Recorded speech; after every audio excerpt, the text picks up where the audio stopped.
Bitcoin running up to an all-time high. Today we'll break it down for you and what the market is doing. I've got Tim Warren coming in on the show. It's going to be a good one. My name is Paul Barrett. Welcome back in. Let's get going. I do want to thank our sponsor, and that is Salt Lending. If you guys have not visited Salt Lending, this is a place where you can actually go in and unlock your wealth in your Bitcoin. And the way that rich people do this, guys, is you lend against your assets. That is how you don't take capital gains. One of the things you can do over at Salt, of course, that I like is a thing they call Salt Shield. This is a way where you can actually secure against your liquidation. And that is a big deal because everybody's always worried about that. The key is just keep your LTV low, your loan to value ratio low. If you have 10,000 in Bitcoin and you take a loan for 5K, you know that Bitcoin is not going to retrace that much. So that's the point that I think you should look at right there. Get over to saltlending.com. And of course, you guys can use our link down below. It does help us out and get started. All right, so I also want to bring in Tim Warren today. If you guys have not checked out Tim's channel, welcome in. Tim, how are you? Doing good, Paul. Glad to be here. Glad to be back on the show. Hey, this is going to be a crazy show because we're going to look at Bitcoin, ETH. We got a couple of altcoins for you, and then we'll take a look where the market's heading. Check out Tim Warren over on YouTube. It is now Tim Warren Trades. Of course, you guys can go over there and subscribe right now. A lot happened. You explain the crash. We're going to break into that very topic right now. Yeah. Tim, what do you think happened yesterday after Bitcoin hits its all-time high? Yeah, I mean, cheat sheet, you guys go watch the video as well, but I'll give you the bullet points of what I said. There's 4 reasons that we had a pullback here today. And I went with the word crash. You know, YouTube loves the word crash. People love the word crash. I want you to know in the video I say this really isn't a crash. It's a correction. But 4 reasons. We had economic data coming out telling us that PPI was hotter than expected.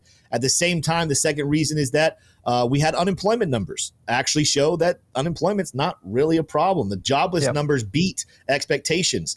Then there was a report that's kind of going viral right now where Scott Bessent was on Fox and he said the words, "We're not going to buy that," in reference to Bitcoin. People are freaking out about that expression. All those things I don't think are that scary. I think the real reason we're pulling back, I think those are convenient excuses. The ultimate reason we're pulling back is a lot of these coins were hitting some resistance. Bitcoin, as Paul said, hit a new all-time high. A lot of other coins, we've been tracking some weekly smart trails for months now that a lot of altcoins have actually just touched those weekly smart trails. So corrections or consolidation is the norm. But people are going to freak out. You're going to hear bears come out of the woodwork saying the top is in. The reality is, I think it's very far from over. This was an expected correction / a little bit of a stopping point before the next leg up. Yeah, I think Bessent's statement where Bitcoin is not going into the structured side of the treasury, remember that this has always been a situation where Bessent has said we need to be budget neutral. In other words, we're not going out and spending the American dollars. Now, if we get Bitcoin in the treasury through, seizures and, other forms, fines, et cetera, that's a way to build strategic investment, I think, around these assets. So that, I think, was, even though it was a little bit of a bomb in the pool in terms of Bitcoin. What about the data? I think probably we also got to throw the M word out there a little bit. Yeah, the M word being manipulation. Yeah. I mean, you think that Scott Bessent isn't smart enough to know that him saying the words, "We're not going to buy that," is not going to bring a dip to the markets? Yeah, I think there's a little bit of cat and mouse happening. I think this was a planned correction. I think there's a lot of whales who want to buy in. They just didn't want to buy all-time high prices. I think that this is going to be another confusion, weed out some weak-hand individuals, and then before you know it, we're at new all-time highs again. Altcoin season flourishing. We're going to talk more about that here in a second. Yeah. But, yeah. It's crazy, and you not only that, you look at the FUD that's starting to happen outside of just the Bitcoin side of things. Right here, this was, of course, all about Google Play. Everybody was retweeting this because it was talking about self-custody wallets that were going to be needing a license, and of course, Google came in and said, "No, that's not the case, guys. It's not the case. They're out of scope. It's still the normal procedure." But I think the point is that you guys, and you guys know this out there, if you're watching our show, always double check everything. Never believe the first piece. Go out, verify it. That's the way to play it in any market, much less the crypto market. I think this is a factor you guys should be doing all the time. Bitcoin dominance, we got to talk about this. 6-month low. If you look at the Bitcoin dominance chart right now, Tim, is this the point that everybody's been talking about? Let me kind of squeeze that down a little bit. It's hovering right around 59. It's under that 60%. If it breaks through on this, what happens? What happens? Yeah, well, there's two targets that I would be watching for a breakout. First of all, I see the charts you have drawn there. Interesting support level. I don't have that one on my screen, but I think it looks checks out that yellow line down there. Let me show you what I have in terms of action on the charts for Bitcoin dominance. I'll go over to my screen. There's a target we've been talking about now for a couple of weeks. Again, I think I've said it on this channel. I don't usually hide a lot of my takes from when I come on with you, Paul. So I think I've said this before. We got a short-term target at 58% here. Yeah. What that's coming from, it's actually two different things. Number one, you have the rising wedge pattern that broke bearishly way back here over in July. That has a target down here towards that 58%. But the newer one on the block is simply this explosive leg down right here. Oop, grabbed the wrong line there. Let me grab the correct one. This explosive move down here before a consolidation called a bear flag. This then has a breakout target down here towards 58%. That is my short-term target. We are definitely on our way there. I was telling our community the other day, this is such a great look. If you're an altcoin holder, if you love your altcoins and you're waiting in anticipation for altcoin season, this is the first time since the bottom of Bitcoin dominance way back here in 2022, September 2022, we have not had a lower high and a lower low since 2022. Guess what we put in right here? Not only again with this lower high we set in August, we have now two consecutive lower lows. This is a very good sign about Bitcoin dominance continuing down. 58% is my first target. After that, I think it's going to be pretty likely that Bitcoin dominance will end up at the end of this bull market somewhere between 50 to 45%. We've actually seen Bitcoin dominance trending up during every cycle. You go back to 2017, we made it all the way down to 35%, but in 2021, we only made it to about 40. So I'm expecting another higher low here. Somewhere between 45 and 50 is my expectation for Bitcoin dominance, but everything right now is heading in the right direction for altcoins to still steal the show and enter the true altcoin season. Well, and you look at stablecoin dominance right here. This is an amazing move up. So that could have been the signal that we were, and right there, we're on the hourly chart. That could be the signal right there where people took the top, went into stablecoins, and are now sitting on the sidelines, waiting to make their move strategically into a lot of altcoins and other assets out there. With that, I'll do you one better. If you look more macro on that real quickly on the USD, because you showed the hour chart. Yeah, today we're getting a little bit of a pump there. Take a look what's happening on the more macro perspective. This right here, if people aren't familiar, is called an inverse W pattern. Yeah. Very, very bearish formation for this chart. But as you mentioned, USDT dominance, we actually want to see this fall. We could see USDT collapse here. You sometimes take the more aggressive one. We'll go with the lower one just for conservative estimations. But we start to see this move pick up again for altcoins. We could see USDT dominance back down to 2.3% levels we haven't seen since April of 2021. Wow. So that would be a very, very good sign for the markets. What does that mean? It means people are using their USDT and they're going and buying some altcoins. Exactly. Well, you got to activate it. That's the key there when you do see that. And of course, activating it, the question is where? ETH is 5% away right now. We're trading close on it. And it was interesting because we had Bitcoin kind of steal the show on getting another all-time high before Ethereum on this one, because I think a lot of people would have wagered Ethereum might hit it first. What is your position right now on Ethereum, at least in the short term, over the month of August? Where do you feel like we play? ETH is definitely correcting here today, but nowhere close to like what Bitcoin is doing. If I show that chart, we came within very, very close levels. The all-time high, former all-time high is sitting here around 4,869. We made it yesterday up here on almost 4,800. So we got within $100 of all-time high. And yes, there's a little correction here, but ultimately Ethereum just kind of holding up very nicely. I told you, people are saying, why were we rejecting? You go out to the weekly chart, we were running into the weekly cloud. You're not going to just blast through this with nothing. I'm not surprised whatsoever Ethereum is correcting here, but I see this more as a consolidation below the all-time high, more so than a rejection. I don't think this is a macro double top. I think this is a very common thing in crypto. You hit the former all-time high, you have a little consolidation. Do I think it's going to take weeks and weeks and weeks? No, I think that we could have we could have a new all-time high this weekend. We also gonna have to wait a week and a half. Either way, though, I do not see a massive pullback on Ethereum coming. I'll save some time. We'll probably look at some other altcoins as well. If you're asking me how far back could this pullback be, I have my eyes right now around the 6 and 8 hour charts where you see these pretty large bubbles of potential sell signals coming in on Luxago's oscillator, the red reversal of bearish momentum, and then that big bubble of money flow. That could pop.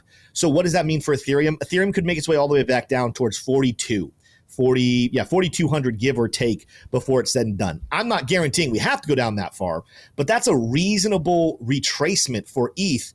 But just to put that into perspective, if you go back over here to the last higher low back on August 2nd, and you use a Fibonacci tool, this is a very mild pullback. We're talking about a pullback to the 0.382 level. That is so bullish. The reality is, even if we came back to 3,800, we would still be bullish with Fibonacci retracement tools there. So ETH, I'm still very bullish on it. We hit some resistance. We are getting close to that all-time high. It's very normal to have these consolidating periods, slight sell-off. The weak hands take profit thinking bull market's over. The whales take advantage, buy the dip. And then all of a sudden, we're talking about a $7,500, $10,000 Ethereum later this year.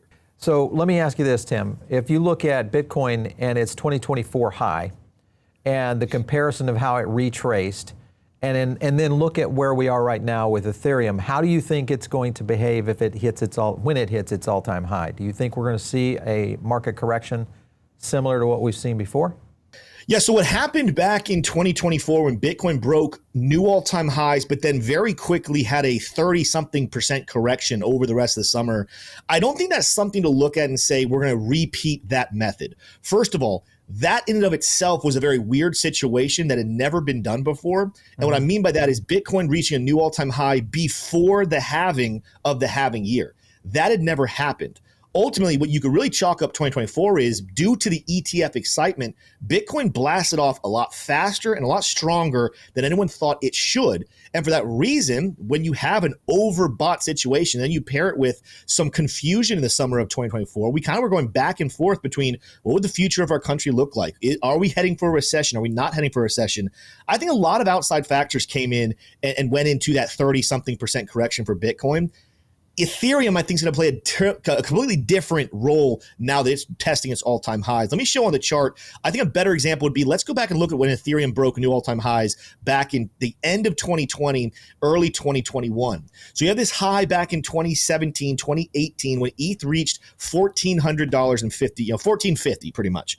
What did ETH do as we got up there? Notice here, I'm on the weekly charts, but you're going to see as we approached this, we had a couple weeks of what? Consolidation, meaning we got close to that all-time high. It took a couple of weeks, but eventually we pushed through. We went higher, retested that former resistance as support, and then continued our way up to the upside. That's what I kind of would expect to happen on this one. I think that we're running into it right now. We're seeing a slight bit of consolidation. I would not be surprised whatsoever to see ETH shoot up towards 55, 56, maybe 6,000, maybe retest 4,800 as a support level, and then continue its way up to higher highs. Okay. I don't think the fair comparison is Bitcoin in 2024. I think the more realistic comparison is Ethereum of 2020. Okay, all right. I think that's reasonable. And I think the other thing that people are kind of comparing ETH to is how its behavior is, because timing is very critical here. It's likely that we may see even staking in ETFs within this cycle. Yeah. And if all of that starts to brew, and of course, the numbers that we've seen around treasury companies, all the positive nature around stablecoins, all that very positive for ETH. Let's go over to Solana real quick, hitting 210. And this is a big deal. Solana, of course, is it time now for Solana? Or is this a panic buy now that we've got a retrace on Solana? Is this the time to maybe say, hey, Solana's heating up here? Is there an opportunity? Yeah, I mean, you got that new updates. I can't remember what company it was, but you probably have it on your head. I don't know if you had to bring that up, but new ETF filings for Solana. Yep. Solana was actually a coin. It didn't make my list, but it should have. I had a list in yesterday's live show we did where I talked about 8 coins that had exploded the last couple of weeks, right? Done very, very well. Clearly showing they have strength in this bull market. But I had another 8 coins that I thought, hey, these are still interesting coins to watch because their fundamentals are so strong, but they've kind of not performed well in the last week and some change. And Solana was right there on the cusp of making my list. It didn't make it. But what we had after I made the show yesterday, we had a Solana emergence. One of the things that I was looking for is a higher high again. I wanted to see coins put in a local higher high. And the more recent high that we're talking about is back at the end of July. Well, last night, Solana ended up doing that. We ended up breaking that 206 resistance level. We went higher there. Again, corrections are coming in. That's completely fine. Not a big deal whatsoever. But I treat this whole situation right now as we are seeing these pullbacks as a great opportunity. And like I said, Solana was on the cusp of making my list of exciting, explosive coins that haven't boomed just yet in the summer of 2025 with massive upside potential. You pair that with the concept of what they just had with the ETF filing, this could be very, very explosive for them. You will see this is one of the coins that is running into that weekly smart trail right there. So again, reason for potential some profit taken. But once we clear this barrier, we're talking about moves all the way up above 300 before the next major level of resistance. And of course, that would be taking us to new all-time highs. Okay, so still a lot of bullishness here for Solana. Obviously, the Seeker has not been great in terms of arriving. It's been very slow trickling out. I've got a tweet on this right here. People are getting a little bit upset about the Seeker not arriving. That may have a little bit of a narrative, even though that's only 150,000 phones. Granted, we're talking about a global trading community out there in the Solana community, so I don't know that it has a lot of effect, but it does get out there in social. So that's another factor you kind of have to consider. You look at the market cap of Solana, where it is right now. Do you think it has a shot at flipping XRP as a market cap to become number 3? I think when you say, does it have a shot, everything has a shot. I think a couple of things would play out there.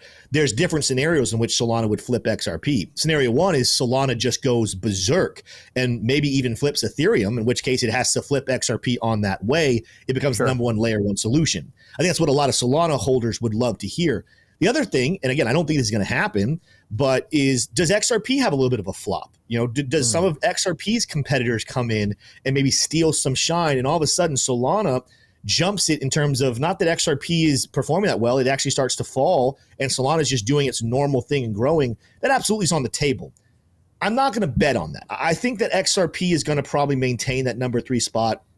I know in recent days, you guys know my beloved Chainlink has been performing well, and people are all over the internet talking about Chainlink is going to steal attention and stuff away from XRP. I don't think that's going to happen either. I think XRP has a very, very bright future, as does Solana. XRP just has such a great head start, and I think if I'm a betting man right now, I'm gonna invest in both. I think my ROI on Solana is still greater than my ROI from here on out on XRP. But I'm not going to make a prediction that Solana flips it just yet. That could change the next couple of months as things develop.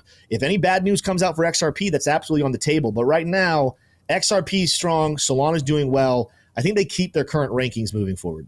Yeah, well, the issue is with XRP, I still believe, is the ETF is going to be much more well received in the community, especially in structured capital. That, I think, will accelerate it. We may see one of the biggest ETFs out there with the launch of an XRP ETF, and that's just around the corner. It's very possible it could happen as early as September. So lot definitely on the plate right here. I want to go over to an either or, well, maybe not either or, but how would you play these two tokens? One, of course, is Optimism, and then also Arbitrum, okay? When you're looking at Optimism and Arbitrum, both these are potentials. How would you play these? Would you play them both as investments right now or differently? I think that's a very interesting question because you're asking me specifically Arbitrum or Optimism. I'm going to be honest, not that I think these coins can't make people money. I'm not invested in either one of those. I actually see the biggest winner of them all being option C, and that's Aerodrome. Yeah, so I put a video out the other day about Aerodrome, and in it, I don't go crazy into the fundamentals, but what we talk about in that video is the number one layer 2 solution for Ethereum is Base, but Base isn't a token. Base, of course, is a part of Coinbase. You can go buy the stock, but if you're looking for a cryptocurrency to benefit from Base protocol, there's none out there more benefited than Aero, which is the number one DEX on the platform. So going to the Aerodrome chart, there's actually a lot of bullish things going on here. here on a longer time frame. First of all, you got a W pattern in play here. It's slightly slanted, but just like I talked about the inverted W pattern a little bit ago with a different coin, I think we were looking at the Tether dominance. This one, again, more extreme version, you would look at this volatility and say a breakout of this W pattern would lead for a breakout all the way up here towards $17. You also, though, could take a look at a longer time frame movement here and discuss the potential bull flag pattern that is in play here, where we did put in lower lows and slightly lower highs up here, but this attached to an explosive move much earlier will be perceived by some as a bull flag pattern. All of a sudden, this one is also predicting for big prices up here. This not actually as high as the W pattern. That one's going to $8. So short term, these are very bullish formations for Aerodrome. We are running into some resistance here. Again, if you were to draw this pattern like this along with the weekly smart trail, we are bouncing right there and probably going to have some consolidation. But after that breakout happens, it's a big, big move to the upside. After that, you can come in here and we can look at Fibonacci extension levels, which is what you do when you look at new all-time highs. We have golden pocket around $9. We have some big moves coming up here towards 40. The reason why I'm looking up towards $40 potentially for Aerodrome comes from just mathematics. Like I said here a second ago, if we see Aerodrome be as if it was the number one benefactor from an ETH layer 2 solution, simple math would say, go back and look at Polygon, the number one ETH layer 2 solution back in 2021. It had roughly a 0.2% dominance of a $3 trillion market cap for cryptocurrency. Let's just pretend that Aerodrome matches that 0.2%. I think it could go higher, and it gets up to, that would put it at a $25 billion market cap. Forget the exact math, but that alone is going to put the price action somewhere in the world of $25 to $30 sometime next year if that one plays out. And so there's a combination of, yes, there's charts talking about trading it, but that's actually more of a fundamental play for me, thinking through, hey, if this is this year's Polygon, if this does take over as the number one benefactor of layer 2 solutions to Ethereum, which I still am very bullish on, that's where I'm kind of saying $25 to $50 billion market cap is my expectation for Aero. All right, so that's very aggressive out there, guys. Just as a reminder, not financial advice. Get out there, do your research, and also track Aerodrome, because they have been historically aggressive on how they, I won't say, they like to sell some tokens occasionally. So, be aware of that. You guys will understand what I'm talking about if you go out and do your research on that. Let's get into Avalanche. Another big news right here, capital markets now getting ready to move on what is potentially an omni-chain order book. This is an L1 network for tokenized U.S. equities. All of this is going to be powered by Avalanche. This is called Denari. And if you look at what is happening with StockX, we're going to see tokenized stocks here. Denari could be a big play for Avalanche. What's your opinion right now with AVAX as an investment, where it's playing? Yeah, AVAX, when I talked about that list earlier, the 8 coins that I'm watching that could have big explosive moves, AVAX made that list. This one, I can show you on the charts here directly what's going on here. Once again, you see that W pattern playing out here with a flat level of resistance. This target brings it up towards that weekly smart trail. Remember, a lot of altcoins are testing their weekly smart trails right now, maybe consolidating. AVAX, not so lucky, but you know what I say? That gives me opportunity. There's a bigger upside here. We still have the buy signals with green reversals, bullish momentum, and positive money flow coming in on the weekly chart. That W pattern takes us up here around the $46 range, which coincidentally, let's turn this off and quiet some noise here, is the resistance level of a longer time frame falling channel. That falling channel, if we get a breakout there, which again, the timeline kind of adds up, all of a sudden then we're looking at a breakout pattern all the way up to $150 for AVAX. So a lot of moves potentially still coming for AVAX to the upside. And again, it's a coin that I would put in the camp of being oversold. A lot of coins might be slightly overbought right now. AVAX dramatically oversold, but still having some great headlines, great partnerships. That to me equals great opportunity. AVAX still a long way to go to the upside. Well, and they may be playing into a narrative that could shift out beyond the ETH run, and that is tokenized stocks. This is one Denari, we're tracking it right here. You've got Denari versus Swarm, even WisdomTree right there, but we've kind of removed some of the securities there. But this is something that Solana has been very early on. It's very possible we could see both Solana and Avalanche start to see that narrative play out for them around tokenized stocks. So pay attention to that, guys, as we start to move forward here. Yeah, listen, guys, this is going to be good because there's a lot of activity right now in the markets. We're probably going to see a lot going in the way of altcoins very soon. So we're going to get you on again with Evan. We did a big portfolio with Evan, and I want you to give us some charts on that one the next time we have you to take a look. Give us a double check at Evan's portfolio. Hey, Tim, thanks for coming in today. We appreciate it. Absolutely, Paul. Thanks for having me. You bet. All right. So, guys, make sure if you're not in the Diamond Circle, get in on that right now. That's our own special group that is absolutely free for you to join. All you have to do is click the link down below. And, of course, catch me out there on X at Paul Barron. I'll catch you next time right here on The Paul Barron Show.